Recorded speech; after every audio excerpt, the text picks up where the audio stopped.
जैसे आज ईरान की स्थिति है, ऐसी ये स्थिति पाकिस्तान की बनी थी ऑपरेशन सिंदूर के बाद। तो पाकिस्तान की जो सेना है उसने जो अपना कौशल दिखाया उससे अमेरिका खासा इम्प्रेस हुआ। पाकिस्तान के जो सितारे बुलंद होने शुरू हुए, अमेरिका को पाकिस्तान एक बहुत ही इंपॉर्टेंट अलाई के रूप में दिखाई देता है, जो कि न केवल वेस्ट एशिया को संभालेगा, उनको लगता है कि चाइना के साथ भी ये हमारे रिलेशन नॉर्मलाइज करा सकते हैं। तो उसके लिए जरूरत है कि पाकिस्तान जो है उसके बॉर्डर्स जो है वो सब तरफ से शांत होने चाहिए, तब ही पाकिस्तान अमेरिका के लिए बहुत सारे काम कर सकता है। कुछ तो खासियत रही होगी इस आसिफ मुनीर के अंदर, जो वो उसने ये जो ये इस्लामाबाद अकॉर्ड, ये इनका 24 घंटे की जो लड़ाई है, हर वक्त तलवारें तनी रहती हैं। प्राइम मिनिस्टर हैं या जो हमारी भाजपा सरकार इस वक्त है, उनका मानना है कि मुस्लिम जो है सेकंड ग्रेड के नागरिक होने चाहिए। मुल्ला है, मुसलमान है, पाकिस्तान है और आतंकवादी है। कभी भी पास्ट में ऐसा नहीं हुआ कि खिलाड़ियों के साथ मैच तो खेल रहे हैं पाकिस्तान के, हाथ नहीं मिलाएंगे। मतलब ये नाटकबाजी। आप पाकिस्तान की जो जर्नलिस्ट जिनको मैं बात कर रही हूँ उनको सुनती हूँ तो वो हर दूसरी बात पे पाकिस्तान, इंडिया की फिल्मों के डायलॉग बोलते हैं, इंडिया के एक्टर्स को याद करते हैं, इंडिया के गाने याद करते हैं। वो ये इंडस वाटर ट्रीटी कि पानी को रोकना, इंडिया जो है, इंडिया ने क्या किया पाकिस्तान को परेशान करने के लिए, वो पानी रोक दिया इंडस का। और आर्बिट्रेशन में गए तो वहां पे पाकिस्तान के पक्ष में फैसला दिया गया कि नहीं, पानी नहीं रोक सकते आप, लेकिन इंडिया ने उसे मानने से इनकार कर दिया।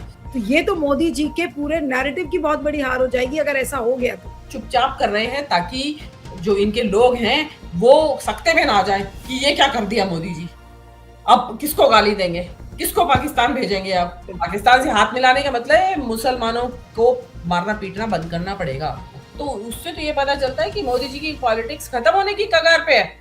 कोई पाकिस्तान से अचानक प्रेम नहीं जाग गया है मोदी जी का कि बस आपको झूठ बोलना पड़े कि हमारे जवान मरे या नहीं मरे, हमारे जहाज गिरे या नहीं गिरे। झूठ कब बोलना पड़ता है? जब आपने झूठ का एक पूरा फसाड खड़ा कर रखा है। रही सही कसर इस आपके ऑपरेशन सिंदूर का जो मिस एडवेंचर था, इसने खेल को पलटा है। कुछ ना कुछ तो इस समय भारत और पाकिस्तान के बीच में चल रहा है, क्योंकि अगर आपको कुछ दिनों पहले की खबरें, अगर अखबार के कटिंग्स की मैं आपको दिखाऊं तो अखबार की कटिंग्स अभी कुछ दिनों तक, ज्यादा दिन नहीं हुए उसको, लगभग 5 से 6 दिन पहले जो खबरें जिस तरीके की आई थी, और उस समय क्या आपको लगता था कि किस तरीके की खबरें उस समय आ रही हैं। अखबार में ट्रैक टू डिप्लोमेसी की बात की जा रही थी, इस तरीके की खबरें आ रही थी कि India and Pakistan conduct track two diplomacy, जिसमें कि जनरल्स, जिसमें कि डिप्लोमैट श्रीलंका के एक होटल में मिले। उस पर हमने एक बार बातचीत भी किया था। लेकिन आज क्या हुआ? आज एक ओपन लेटर लिखा गया है। इंडिया टुडे के एक खबर का स्क्रीनशॉट भी आपके सामने दिखाएंगे और मैं बताऊंगी उसके बारे में कि एक साल बाद, ऑपरेशन सिंदूर के एक साल बाद, लगभग 117 लोगों ने भारत और पाकिस्तान से एक चिट्ठी लिखी है, एक जॉइंट लेटर लिखा है प्रधानमंत्री नरेंद्र मोदी को और शहबाज शरीफ को कि जो हमारे टाइज हैं, जो हमारा संबंध है, उसको फिर से बहाल किया जाए। और उसमें क्या क्या अपील की गई है? उसमें अपील ये किया गया है कि दोबारा जो हाई कमिश्नर्स हैं उनकी तैनाती की जाए, उनको रीइंस्टेट किया जाए। हमारी जो नॉर्मल वीजा सर्विसेज हैं भारत और पाकिस्तान के बीच में, जो कि बिल्कुल ठप पड़ गई थी आतंकवादी माहौल के चलते, उनको बहाल किया जाए, एयर स्पेस को खोला जाए। उसके अलावा ये भी कहा जा रहा है कि अटारी और वाघा बॉर्डर, जो लैंड बॉर्डर है, उसको व्यापार के लिए खोला जाए। श्रीनगर मुजफ्फराबाद बस सर्विस, उसको बहाल किया जाए ताकि जो क्रॉस बॉर्डर कनेक्टिविटी इनिशिएटिव्स हैं उनको पूरी तरह से रखा जाए। ये जो पूरी अपील है ये किसके तरफ से इशू की गई है? Centre for piece and progress, और 117 लोगों ने इस पर साइन किया है, जिसमें 61 लोग भारत से हैं और 56 लोग पाकिस्तान से हैं। अब जब अभी ये ट्रैक टू डिप्लोमेसी की खबरें आ रही थी तो आपने देखा था कि एमईए ने बिल्कुल मना कर दिया था। एमईए ने ये कहा था कि नहीं, ये ऑफिशियल डायलॉग हो नहीं सकता, इसको इंटरप्रेट उस तरह से ना किया जाए। अब ये 117 लोग लिख रहे हैं, तो कहां से ये, हवा में तो ये खबरें आ नहीं रही है, या हवा में इन 117 लोगों को अचानक से सपना तो नहीं आ गया कि अब भारत और पाकिस्तान के बीच में संबंधों को सुधारना चाहिए? उसका कारण क्या है? आज उस कारण को हम तलाशने की कोशिश करेंगे। और ये जो जॉइंट चिट्ठी लिखी गई है, इसका असर क्या होगा भारत और पाकिस्तान में? मैं भी देख रही थी कुछ बीजेपी लीडर्स के स्टेटमेंट्स, जिन्होंने कहा कि नहीं, अभी तो ऐसा कोई डायलॉग का सिलसिला हो ही नहीं सकता, क्योंकि टेरर और टॉक्स यानी कि आतंकवाद और बातचीत एक साथ नहीं हो सकती। तो इस पर हम बातचीत करेंगे। हमारे साथ मीनू जैन जी, वरिष्ठ पत्रकार, पॉलिटिकल कमेंटेटर हमारे साथ हैं। क्या कहेंगी इस खबर पर? पहले ट्रैक टू डिप्लोमेसी की खबरें आई श्री कोलंबो से, जहां पर होटल में जनरल नरावने, राम माधव जैसे लोगों की मीटिंग की खबरें आई, उसको एमईए ने खंडन कर दिया। और अब खबरें आ रही हैं कि 117 लोगों ने जॉइंट लेटर लिखा है शहबाज शरीफ और मोदी जी को। क्या होता हुआ देख रहे हैं? इसका असर क्या होगा? जी, देखिए असर से पहले थोड़ा-सा इसका बैकग्राउंड जान लें कि ये जहाँ पे कि हम दोनों नेशंस पाकिस्तान और हम एक-दूसरे को फूटी आँख नहीं सुहाते हैं और मतलब वो कहते हैं ना आई टू आई देख नहीं सकते हैं, इतनी जानी दुश्मन है एक-दूसरे के और आपने देखा है कि अभी तक 4-5 जंगें हो चुकी हैं दोनों देशों के बीच में। अलग-अलग डिस्प्यूट्स को लेके, कभी किसी वजह से, कभी किसी वजह से।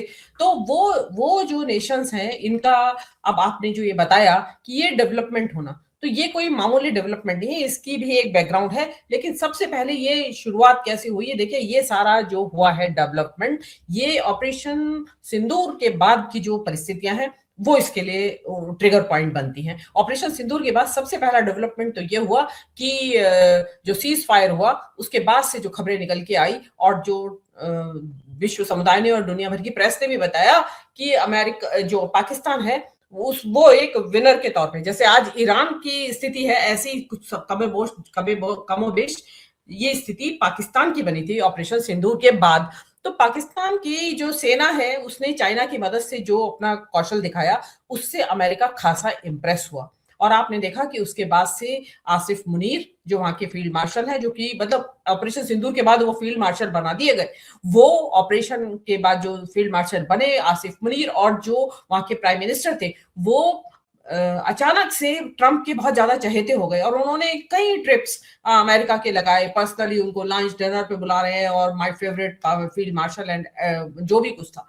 उसके बाद चांस की बात थी कि इतना अभी लाडला बन ही रहा था अमेरिका का पाकिस्तान, उसी दौरान सऊदी अरब ने पाकिस्तान को बोला कि आप हमारे सिक्योरिटी का जो कंसर्न्स हैं वो आप एड्रेस करेंगे। और वहां पे बताते हैं ऐसा कि वहां कई बटालियंस पाकिस्तान आर्मी की पहुंच भी गई हैं, जो कि उन्होंने अपना मोर्चा संभाल लिया है अब उसका। उसके बाद चाइना का तो लाडला बना हुआ ही है। उसके बाद जो पाकिस्तान के जो सितारे बुलंद होने शुरू हुए, उसी के दौरान ये ईरान का वॉर आ गया जस्ट आफ्टर ऑपरेशन सिंदूर के बाद।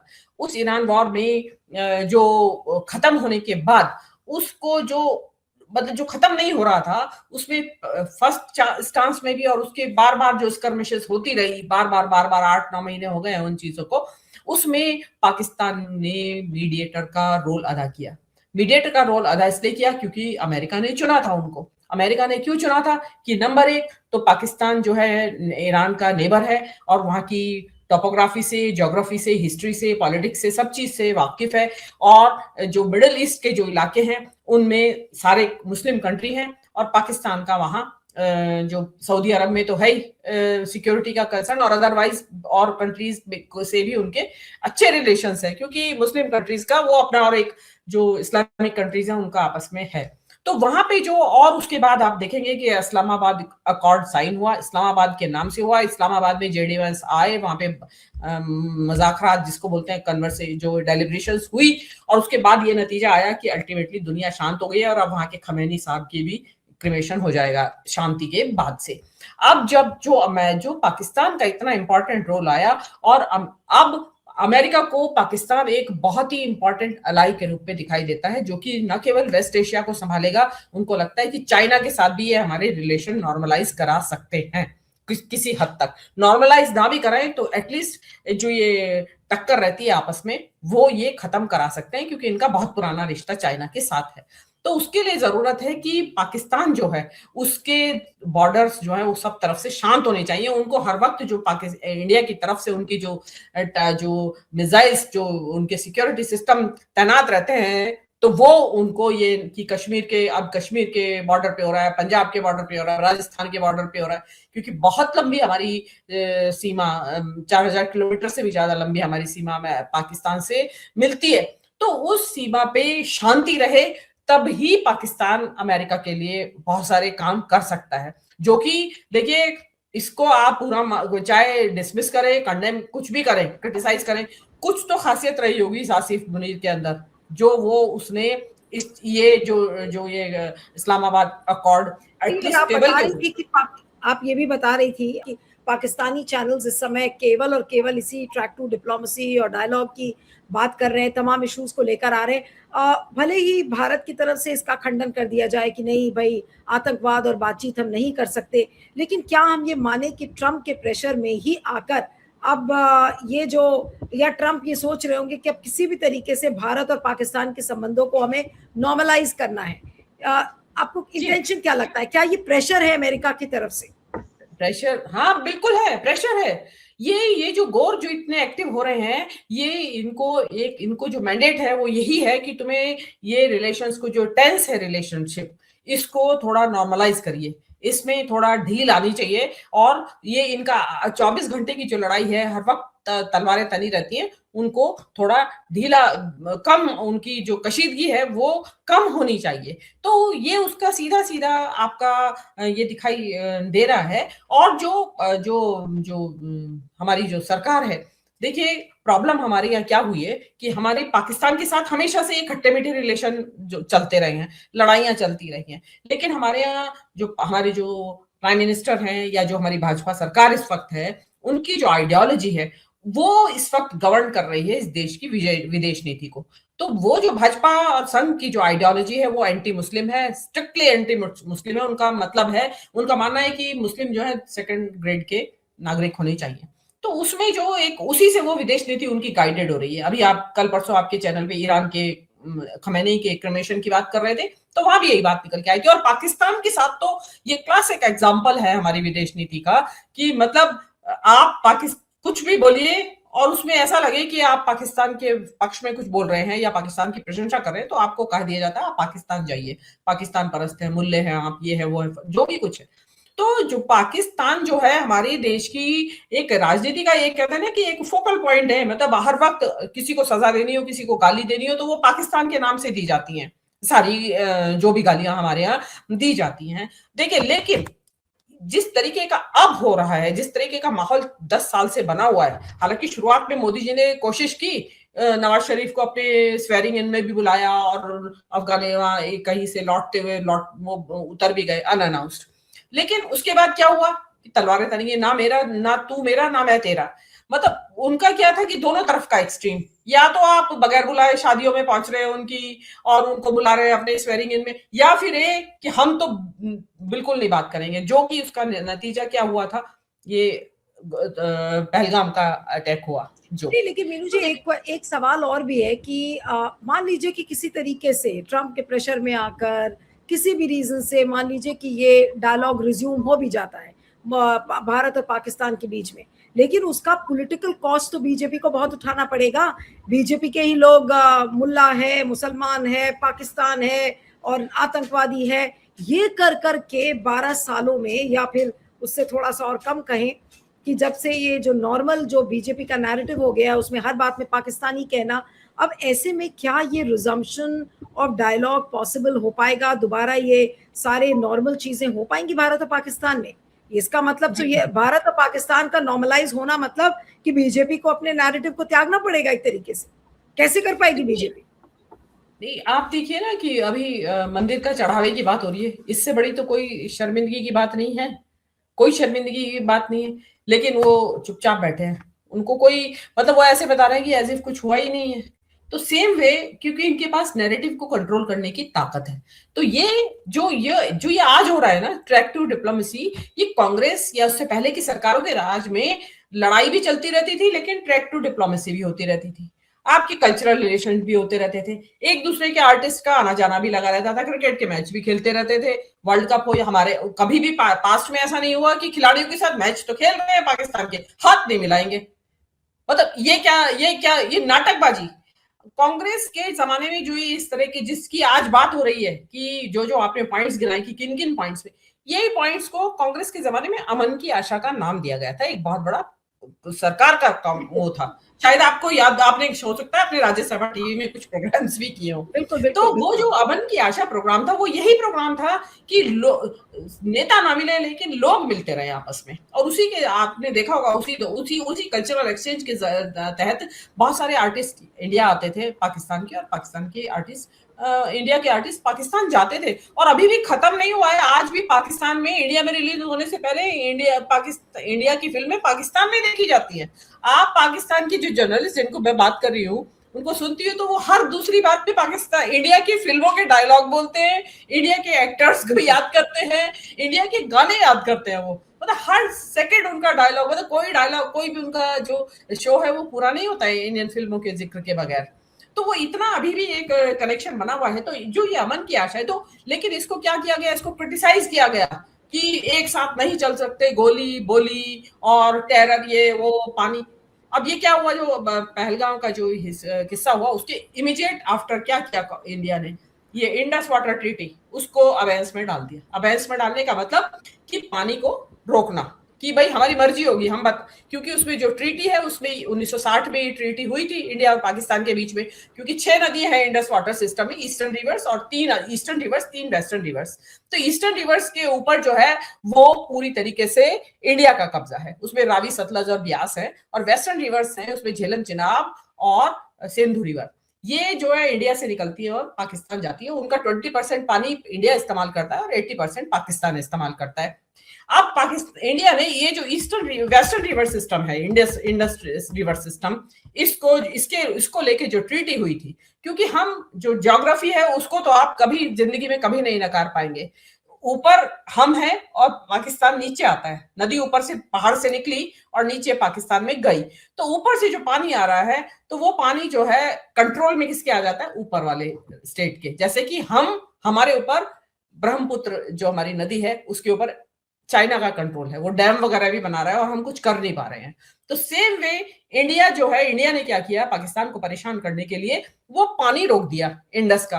तो देखिए उस वक्त इसकी क्रिटिसिज्म भी हुआ था, हमने भी कहा था कि आप पानी रोकना कोई वजह नहीं है, क्योंकि इससे पहले भी 3 जंगें हुई हैं और बहुत टेंस रहे हैं रिलेशनशिप, मतलब ऑपरेशन सिंदूर से पहले, लेकिन कभी भी वाटर ट्रीटी को सस्पेंड नहीं किया गया, अबेंस में नहीं डाला गया। तो मेनली वहां पे झगड़ा हो रहा है कि वो लोग आर्बिट्रेशन में भी गए, क्योंकि वर्ल्ड बैंक के मीडिएशन में ये ट्रीटी हुई थी, ये लोग आर्बिट्रेशन में भी गए, और आर्बिट्रेशन में गए तो वहां पे पाकिस्तान के पक्ष में फैसला दिया गया कि नहीं, पानी नहीं रोक सकते आप, लेकिन इंडिया ने उसे मानने से इनकार कर दिया। ये जो अभी आप जो ट्रैक टू डिप्लोमेसी की बात कर रहे हैं, वहां एक्चुअली यहीं से शुरुआत हुई है। ये बताया जा रहा है कि कतर में मुलाकातें हो चुकी हैं इनकी और अब यहाँ हो रही है, पाकिस्तान श्रीलंका में बातचीत हो रही है। तो वहां जो बातचीत हो रही है उसमें एक दूसरा पॉइंट ये है कि कश्मीर के बारे में शांतिपूर्वक सुलझा लिया जाए। नीरू जी, इफ यू रिमेम्बर, मैंने बहुत पहले आपसे कहा था जब ये ट्रैफिक का झगड़ा चल रहा था, हाँ, कि ट्रम्प जो है सबसे पहले इस कश्मीर की समस्या के लिए सुलझाने आए। आपने एक आध और प्लेटफॉर्म्स पर, आई थिंक पब्लिक इंडिया पे जब मैं प्रोग्राम कर रही थी, आपने उसमें भी ये बात कही थी कि आपको ताजुब नहीं होगा कि जब ट्रम्प दबाव डाल के और कश्मीर का समस्या भी पाकिस्तान और भारत के बीच में रिजॉल्व करवाएंगे। हाँ जी, तो जो ट्रैक टू डिप्लोमेसी की बात है, जो कांग्रेस के जमाने में तो और उससे पहले की और भी सरकारें आई, वो खुलेआम होता था और सबको पता होता था कि भाई ट्रैक टू डिप्लोमेसी मतलब कि इसमें सरकार के लोग नहीं है, सरकार से इतर, जैसे अब राम माधव का नाम और जनरल नरवणे का नाम आ रहा है, जिनकी किताब का बड़ा बवाल मचा था, राहुल गांधी ने जिनकी किताब को कोट किया था। अब इन्होंने उन्हीं नरवणे साहब को ले लिया। आप चला के देखिए इनकी, उन नरवणे साहब को, और इसीलिए नरवणे साहब भी मुकर गए कि मेरी तो किताब ही नहीं है वो। तो नरावनी साहब और वो जो वहां जा रहे हैं, तो वो मतलब नरावनी साहब को अपनी तरफ मिला लिया कि भाई अब उधर मत जाना, उनकी भाषा मत बात कर। बिल्कुल, अच्छा वो चले भी गए, वो जनरल है और हो सकता है पता नहीं क्या उनका चल रहा होगा, क्या नहीं चल रहा होगा। तो ये जो अब ये जो चल रहा है, देखिए अपने पड़ोसी के साथ आप कांस्टेंट टेंशन या लड़ाइयां नहीं मोल ले सकते, हर वक्त आप लड़ाई नहीं ले सकते हैं पड़ोसी के साथ, और आप पड़ोसी को चुन भी नहीं सकते कि भाई दोस्त है तो होता है ना कि ये नहीं चलेगा तो दूसरा बना लिया, दोस्ती कर ली। पड़ोसी तो पड़ोसी हमेशा ही रहने वाला है, आप जब तक जिंदा रहेंगे जब तक पड़ोसी के साथ रहना होगा। लेकिन हमारी जो कहते थे इन दोनों की, या कहिए कि एक बदकिस्मती ऐसी कि इनका इन दोनों देशों, मतलब इंडिया तो पहले से ही था, जो जन्म हुआ 2 देश बने, तो वो बहुत बड़ा एक वायलेंट माहौल था जिसके बारे में सब जानते हैं, मैं उसके बारे में बताने की जरूरत नहीं कि डिवीजन किस माहौल में हुआ। और उसके बाद से जो, और फिर चांस की बात ये थी कि दोनों का रिलीजन अलग अलग था। मान लिया अभी जर्मनी का डिवीजन हुआ तो वो रिलीजन का तो झगड़ा नहीं था एटलीस्ट, कि रिलीजन तो सेम था। यहाँ क्या है कि डिवीजन हुआ और यहाँ रिलीजन एक दूसरे के पहले ही दुश्मन थे वो हिंदू मुस्लिम, और वो और पूरी तरीके से हेट्रेड में बदल गया। लेकिन कांग्रेस की सरकारों के इस टाइम इस चीज को ईज आउट करने की हमेशा से कोशिश रही। If you remember, Modi ji ने अपने एक चुनाव में 2017 के चुनाव में एलिगेशन लगाया था कि ये जो कांग्रेस की सरकार है ये मेरे खिलाफ षड्यंत्र रचते थे ये बैठ के वहां इनके दूतावास में। और होता क्या था उसमें, यही लोग जिसमें आपने मणिशंकर अय्यर वगैरह के जिक्र बार बार आते रहते हैं, एक विनोद शर्मा हमारे एक बड़े जर्नलिस्ट है वेटरन, वो और एक बहुत सारे लोग हैं ऐसे कि जो कि ये जो बातें होती हैं आपस में, कल्चरल एक्सचेंज होते थे, उनमें इंस्ट्रूमेंटल थे वो लोग, वो इस चीज को करते थे। उससे क्या होता है, और व्यापार भी चलता रहता था। अब तो हमारा व्यापार ना के बराबर हो रहा है, पाकिस्तान से ऑलमोस्ट सस्पेंडेड है। तो ये सारी चीजें आप ये देखिए कि जंग होती रही और व्यापार भी चलता रहा, पानी भी चलता रहा और लड़ाई होती रही। तो लेकिन यहाँ पे मोदी जी ने, क्योंकि अगर वो इस चीज को जारी रखें तो उनका वोट बैंक के ऊपर खतरा आता है। कांग्रेस के टाइम में लेकिन ये आपको चक्कर लगता है नहीं कि ट्रंप इस हद तक प्रेशर बना पाएंगे मोदी जी के ऊपर कि भाई अब आप था। ऐलानिया आप नॉर्मल करिए पाकिस्तान और इंडिया के बीच की लड़ाई? तो ये तो मोदी जी के पूरे नैरेटिव की बहुत बड़ी हार हो जाएगी अगर ऐसा हो गया तो। अब देख नहीं रहे हैं, अभी आपने अभी हिज एक्सीलेंसी नहीं देखा अभी? वो हिज एक्सीलेंसी किस चीज का सूचक है? His excellency, his your excellency, your excellency, excellency ये, एक्सीलेंसी ये, वो इसीलिए कर रहे हैं क्योंकि वो भारी दबाव में है। अभी आपने देखा अडानी का जिस मुकदमे को वो सोच रहे थे मैंने तो ले दे के निपटा दिया है मामला, वो दोबारा से जाग गया है क्योंकि डिस्ट्रिक्ट कोर्ट ने मानने से इनकार कर दिया कि भाई इसके डिटेल्स बताओ कि किस वजह से तुमने वापस लिया ये मुकदमा। तो वो रिवाइव होने की तरफ है वापस, तो वो तलवार वापस से लटक गई है मोदी जी के ऊपर। टैरिफ का मुकदमा, टैरिफ का झगड़ा वैसे ही चल रहा है। और secondly most important, Epstein file का अभी कोई रिजोल्यूशन हुआ नहीं है। अभी तो एप्स्टीन फाइल बैक बर्नर पे बैठी हुई है, जिस दिन फिर दोबारा से मॉन्स्टर खड़ा होगा तब आप देखिएगा। तो वो सब ट्रंप के हाथ में है कि कौन सी रिलीज करवाए कौन सी ना करवाए, तो उसके लिए मोदी जी को कुछ तो देना पड़ेगा। गिव एंड टेक है ये तो। आप पॉसिबिलिटी क्या देखती हैं मीनू जी? बस लास्ट के दो सवाल है कि पॉसिबिलिटी क्या है कि ट्रंप इतना दबाव मोदी जी को के ऊपर डालेंगे कि भारत और पाकिस्तान की कम से कम ये सब सर्विसेज शुरू हो जाएंगी, visa service, Wagah Attari border, Muzaffarabad जो बस सर्विस है वो सब शुरू हो जाएगा, वीजा सर्विसेज बहाल हो जाएंगी, रीइंस्टेटमेंट ऑफ जो हाई कमिश्नर्स है वो सब हो जाएगा। तो ये ट्रंप के प्रेशर में आके मोदी जी ये कर देंगे मुझे लग रहा है। देखिए अदरवाइज तो आप क्या समझते हैं कि ट्रंप का ही प्रेशर है जो ट्रैक टू डिप्लोमेसी शुरू हुई है, जो लोगों को भेजा जा रहा है। अदरवाइज तो कुछ हो रहा था यहाँ पे, बिल्कुल ऐसा लोहे का पर्दा खींचा हुआ था दोनों कंट्रीज के बीच में, और ये था कि यहाँ तो न्यूक्लियर बॉम्ब डालने तक की बातें हो रही थी और अभी भी होती रहती है। जो बीजेपी की ट्रोल आर्मी है उनको इसीलिए तो ये ट्रैक टू डिप्लोमेसी को चुपचाप कर रहे हैं, ताकि जो इनके लोग हैं वो सकते में ना आ जाए कि ये क्या कर दिया मोदी जी, अब किसको गाली देंगे, किसको पाकिस्तान भेजेंगे। अब इनको जो ये आंदोलनजीवी है, अर्बन नक्सल है, टुकड़े टुकड़े गैंग है, इनको तो पाकिस्तान भेज देते थे, तो पाकिस्तान के सपोर्टर से बोलते थे। अब किसको क्या गाली देंगे? तो इसी उनको, क्योंकि अपने उनके ऊपर क्या है कि इधर कुआं है इधर खाइए। उधर जो ये जो ट्रंप है उधर से उसने उनके ऊपर आंखें दिखा रहा है कि मानना पड़ेगा। इधर अपनी जो डोमेस्टिक जो इनकी कॉन्स्टिट्यूएंसी है, वो जो इनके जो वोट बैंक है, वो उसका दबाव है कि किसकी माने, और दोनों बिल्कुल जस्ट अपोजिट हैं एक दूसरे के। तो मोदी जी चुपचाप चुपचाप इसमें कर रहे हैं। मान लिया इंडस वाटर का पानी रोक दिया, किसको क्या पता चलेगा, और खोल दिया, किसी को क्या पता चलेगा। लेकिन हुआ क्या कि लोग चलते रहते हैं। जैसे मैंने बताया कि मैंने पाकिस्तानी चैनल्स पे सुना था इस बात को, आज नहीं, मैंने हफ्ते से सुन रही हूँ मैं इस बात को, वो जो कह रहे थे। तो वो चीज जो है वो खुल गई, क्योंकि उनको तो कोई नहीं छिपाएंगे ना, वो तो अपनी जीत बताएंगे। पाकिस्तानी चैनल्स क्या कह रहे हैं? क्या कह रहे हैं कि क्या मोदी जी अब रिश्ते बहाल करने वाले हैं, मोदी जी और शहबाज शरीफ साहब मिलकर? पाकिस्तानी देखिए चैनल्स क्या कह रहे हैं? ये होने वाला, मैं अभी अभी सुबह ही सुन रही थी एक उसका पाकिस्तानी जर्नलिस्ट के चैनल पे, जो माइकल कुगलमैन है, एक बहुत इंटरनेशनल जर्नलिस्ट है, आपने सुना भी होगा उनका नाम। वो बोल रहे थे, उन्होंने एक अभी अभी लेटेस्ट आर्टिकल लिखा है टाइम में, मैगजीन में, वो उसमें लिखा है उन्होंने कि क्या इंडिया और पाकिस्तान के बीच में पीस रिस्टोर होने वाली है।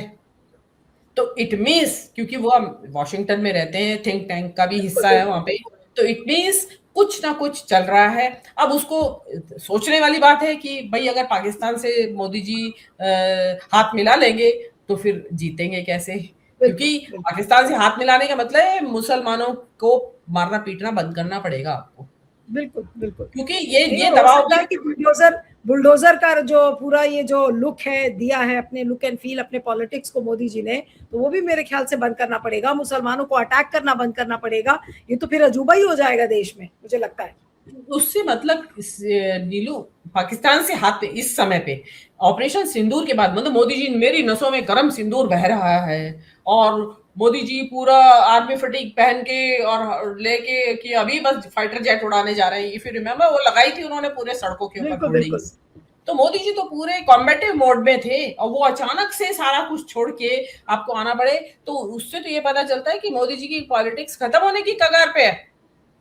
जो आजकल बातें चल रही हैं कि Amit Shah deputy prime minister बनने वाले हैं और इफ यू रिमेम्बर बिल्कुल, कि जो ये गोर हैं सर्जियो गोर हैं ये अभी अभी अमित शाह से मिले हैं। उसका बिल्कुल। भी एक्सप्लेनेशन दिया गूगल मैन ने उसने बोला कि प्रोबेबली वो सक्सेसर के तौर पे अपने को साबित करना चाहते हैं कि I am also capable to meet foreign dignitaries या फॉरेन गेस्ट या मतलब वेस्टर्न वर्ल्ड से I can also meet I am capable लोगों को कहते हैं ना कि वो नहीं आया तो हो नहीं है। सकता है कि ये इंडिया पाकिस्तान का जो ये ट्रैक टू शुरू हुआ है, मेरा आखिरी सवाल है कि भाई मोदी जी की पॉलिटिक्स खत्म हो जाएगी और अमित शाह की नई पारी शुरू होगी अगर वो उनको डिप्टी प्राइम मिनिस्टर बनाया जाता है और भाई मोदी जी के ऊपर इतनी प्रॉब्लम्स है इतने दबाव है वो अपनी राजनीति नहीं कर पाएंगे तो फिर अमित शाह को डिप्टी प्राइम मिनिस्टर बना के कुछ नई चीजें हो सकता है करे फिर बीजेपी। देखिए देखा जाए प्रैक्टिकली तो दोनों की सोच में तो कोई ज्यादा फर्क है नहीं लेकिन क्योंकि इंसान बदल जाएगा तो एक तरीके से क्या होता है ना कि एक इंसान के साथ एक उसका माहौल भी चला जाता है उसके चारों तरफ जो बिल्कुल बना हुआ बिल्कुल है उसका ऑरा भी खत्म हो जाता है उसकी उसके बारे में जो उसने जो अपनी एक एक पूरा एक महल बनाया हुआ होता है अपने चारों तरफ वो भी गिर जाता है। अब ये मैं कह नहीं सकती हूँ कि अमित शाह ही बनेंगे डेप्यूटी पीएम। हो सकता है किसी और की तैयारी हो सकता है यू नेवर नो भाई कुछ भी हो सकता है अभी बोलना नहीं चाहती हूँ मैं कि कुछ भी हो सकता है। मोदी जी की पॉलिटिक्स खत्म होने का मतलब है कि एनीथिंग इज पॉसिबल। आप जो देखेंगे जो बातचीत देखेंगे तो हो सकता है भाई फटाफट मोदी जी के 100 कंट्रीज तो पूरे कर लिए वो सोच रहे होंगे भैया सब कर लो ट्रेवल कोई रह ना जाए बिल्कुल बाद में पछताना पड़े कि अब कैसे जाऊं। तो बिल्कुल बहुत कुछ हो सकता है। ये पाकिस्तान से रिस्टोर होने का मतलब कोई पाकिस्तान से अचानक प्रेम नहीं जाग गया है मोदी जी का कि ये बिल्कुल जाग गए बिल्कुल हैं अभी। और मोहन भागवत भी 13 जून या 12 जून को कुछ बोल रहे थे इसी संबंध में कि हमें क्यों नहीं हमें उनके साथ रिस्टोर करना चाहिए। और आपको ध्यान होगा कि राम माधव वहां भी बोल के आए थे हटसन इंस्टीट्यूट में अभी आप ही के यहाँ शो भी हुआ था एक हटसन बिल्कुल इंस्टीट्यूट में बिल्कुल पूरी सफाइयां कि ये करके आई। कहने तो वो ये गए थे लेकिन वो ये इन्हीं चीजों की बिल्कुल बिल्कुल बेस बनाने के लिए गए थे ग्राउंड तैयार करने के लिए गए थे कि फर्दर टॉक्स कैसी होंगी। इनके ऊपर ये जो बातचीत चल रही है इसके ऊपर बड़े क्लोज वॉच रखने की जरूरत है बिल्कुल ताकि बिल्कुल उससे हमें पता चलता रहे कि क्योंकि ये लोग तो छुपाते रहते हैं ये ट्रैक टू डिप्लोमेसी बिल्कुल ये तो बाहर से खबरें लीक हो गई और अभी ये लेटर लिखे गए इस तरीके के लेटर्स और इस तरह की बातें तो जो मोदी से पहले के जितने भी सरकारें थी सब ने हमेशा इस चीज को इतना टेंशन को इतना एस्केलेट नहीं होने दिया कि बस आपको झूठ बोलना पड़े कि हमारे जवान मरे या नहीं मरे हमारे जहाज गिरे या बिल्कुल नहीं गिरे। इतना झूठ बिल्कुल झूठ नहीं बोला गया क्योंकि झूठ कब बोलना बिल्कुल पड़ता है जब आपने झूठ का एक पूरा फसाड खड़ा कर रखा है उसके पीछे बिल्कुल खुद को छिपे बिल्कुल बैठे हैं। तो वो बिल्कुल चीज आपका जो है और बहुत लंबा और ये चलने वाला भी नहीं था क्योंकि आप उसको सस्टेन ही नहीं कर पा रहे थे। बिल्कुल कैसे कर बिल्कुल पाएंगे और रही बिल्कुल सही कसर इस आपके ऑपरेशन सिंदूर का जो मिस जी एडवेंचर था इसने खेल को पलटा है नीलू। अगर ये ऑपरेशन सिंदूर ना होता तो ये हालात ना होते जो आज बिल्कुल बन गए हैं। ना पाकिस्तान जी बॉस बनता ना लाडला बनता ना चहेता बनता और ये सारी चीजें एक ऑपरेशन सिंदूर है इस सब की जड़ में। तो अभी बिल्कुल देखना होगा कि क्या होगा और कश्मीर के बारे में लेट अस सी कि क्या नया डेवलपमेंट होता है कुछ भी हो बिल्कुल सकता है बिल्कुल अभी। जी हाँ जी। बिल्कुल